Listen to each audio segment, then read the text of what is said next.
Welcome back, everyone. For today's lesson, we are going to be throwing it back to some vintage movie vibes. We are going to be doing a mixed media piece, and I'd like you to do it on watercolor paper so we can use watercolor paints for the background. You're more than welcome to use markers or pens for your illustration, or you can do watercolor for that as well. I think I might do watercolor and then do details with pen over the top of it. So to get started, you need a piece of watercolor paper and a pencil. So the first thing we are going to do is kind of block out our design on the paper. For our design, we're going to be doing a movie, like a drive-in movie theater marquee, and then you will create your own movie title. Maybe it has your name in it, maybe you want to create your own idea for a movie. That's up to you. But we're going to end up making like the sign that has the movie title on it, and then it's going to say drive-in and movie theater underneath it. So we're going to start landscape with our paper, and we're going to start by drawing a rectangle. Sketch lightly on your watercolor paper, so that way if you need to erase, you still can.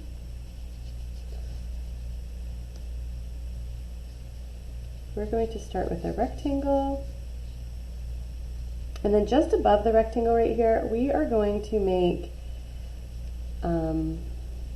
another shape.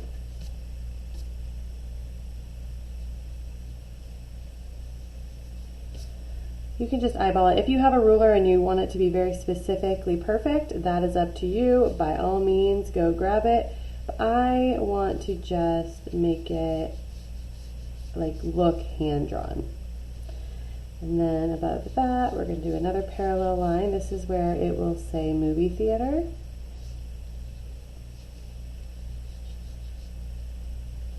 Like that.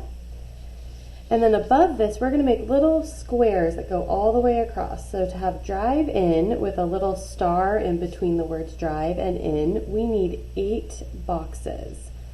So you are going to start just by drawing rectangles that are all the same size and evenly spaced. You can have them all be in one line, or you can have them go up and down. I think I want mine to be up and down. And in order to have them evenly spaced, I want to estimate approximately where the center is. So like right here, I'm going to erase this line long term, but for now, I'm going to leave it there. So I need 2 on this side that are the same height and 2 that are above it.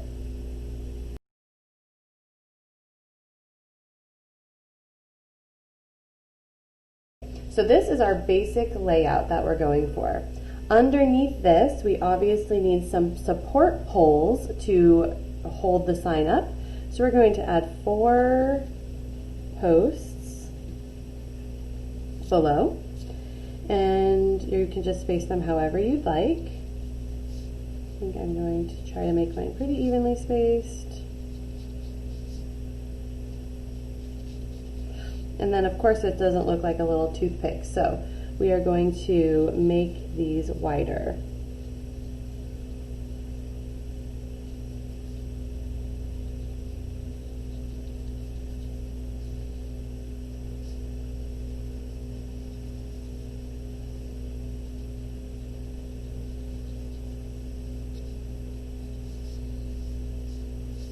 Like that. Then these poles need to go all the way through, so just above each of these lines you're going to connect these posts to the shape above.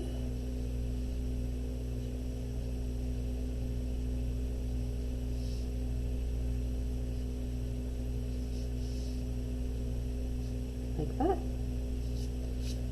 We're going to do the same thing with the letters, but we're going to do that in just a second, because before we can do the rest of this, we need to make this portion of our sign look 3D, because we are obviously looking up at it. So let's add the same diagonal angle all the way around that, and then we're just going to connect those lines.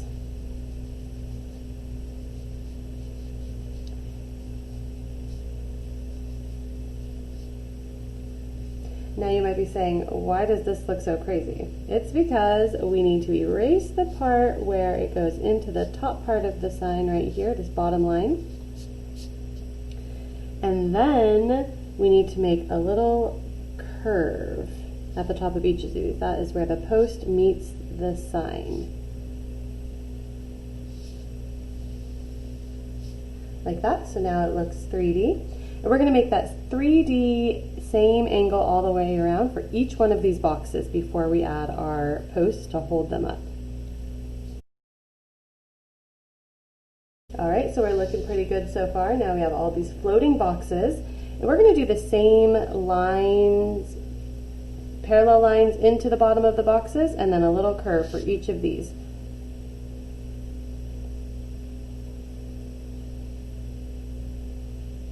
And then you need to erase the line behind it. Great.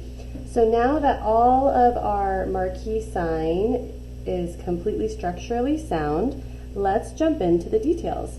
I think I want mine to have another border around the inside of the middle portion that I'm going to put lights inside of, so they look like they are marquee lights, like little light bulbs. I'm just going to trace the same shape, trying to keep my lines the same distance apart. That. And I'm going to add where my light bulbs will go.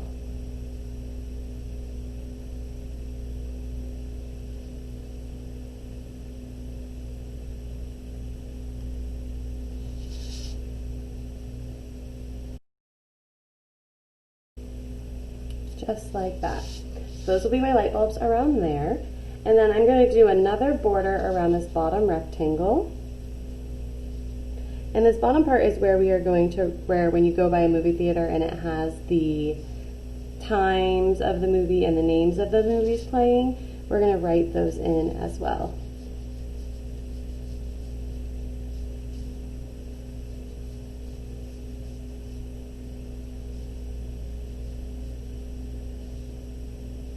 That.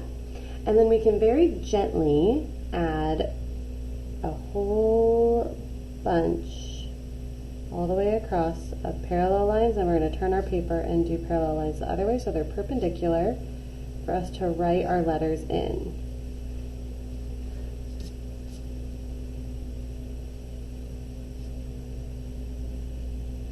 This part might be better with a ruler.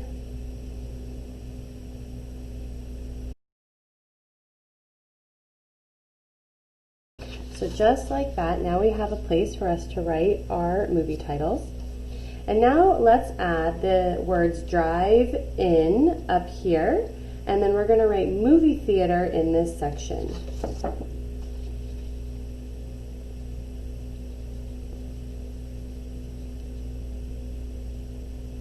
You can make your letters dimensional, that is up to you.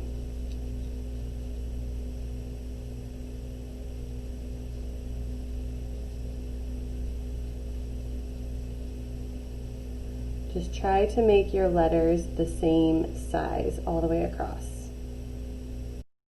And then in this extra one to separate it, I'm going to do one of those vintage stars that is like a point at the top and the bottom, and then we'll have 2 points on each side, like that.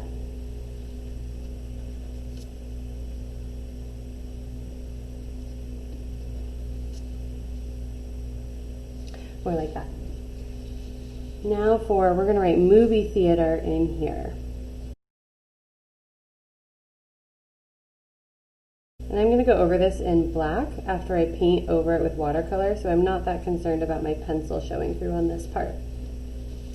Okay, so here we are. I am going to leave this grid just like this. I'm going to write over it in pencil or with pen after we finish the painting portion. So our next step in the process is to go get some water and your paintbrush. If you have more than one paintbrush, that's awesome. If you only have one, no problem. and your watercolors, okay? So I'm gonna put my watercolors right up here. You can use this brush that came with your watercolors. It's a pretty good one. That being said, if you know you're going to be using it in small places, please be super careful because it can get pretty dicey, okay? You also are gonna need some sort of a towel or something to wipe your brushes off on. Maybe you have an old t-shirt or, I don't know, a rag at your house that you could use, or a paper towel is perfect. So, our first step is to kind of think about what you want your plan to be. Don't just start painting, don't just start to paint, because once the paint is on, it's pretty difficult to get it back off. I think I want my to be pretty simple colors, but stick with the same color palette. So I think I'm gonna make mine kind of orange and red and then do multicolor letters over the top.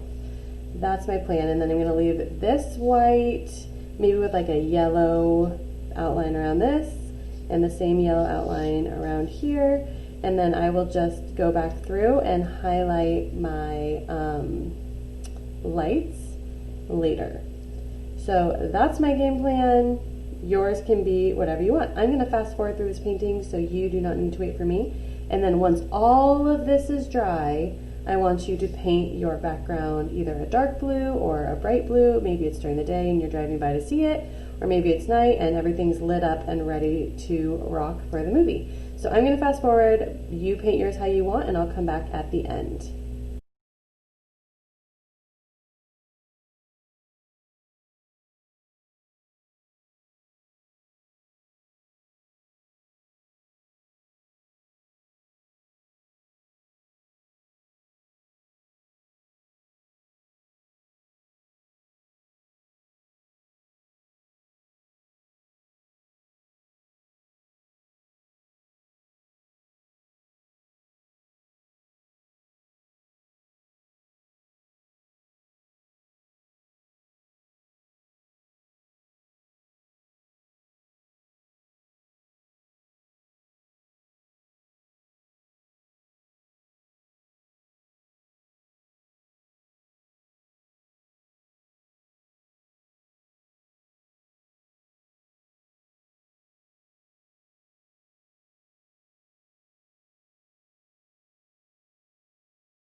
Okay guys, here is my final version of the project. I might go through and outline these letters or I might leave them. I haven't decided yet. I hope yours looks just as awesome. If you see here, I have some spaces where I didn't let my yellow dry all the way totally completely before I did this red-orange for the movie theater, and it bled in a little bit. So make sure you're letting your paint dry before you do your next color, okay? Well, I hope you had fun. Please make sure you upload your final project to Teams, and we can't wait to see what they look like. Have a great day.